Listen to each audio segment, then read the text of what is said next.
কিন্তু 10 জনকে আগে কবরে পুঁতবো, তারপরে হুমায়ুন কবির কবরে যাবে। ওরকম যে খুশি এফআইআর করতে পারে, যা খুশি করতে পারে।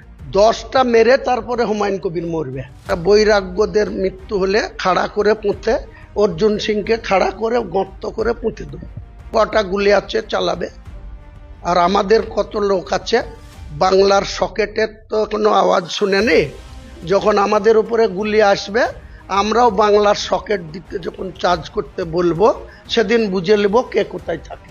তো আমার বিরুদ্ধে 1000 এফআইআর হোক। বাবরি মসজিদ আমার ট্রাস্টির নামে খরিদ করার জায়গায় করছি, কারো ক্ষমতা থাকলে রুখে নেবে। আমার জিন্দেগি চলে যাবে। 10টা মেরে তারপরে হুমায়ুন কবির মরবে।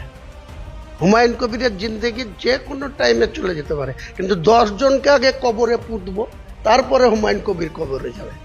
ওরকম যে খুশি এফআইআর করতে পারে, যা খুশি করতে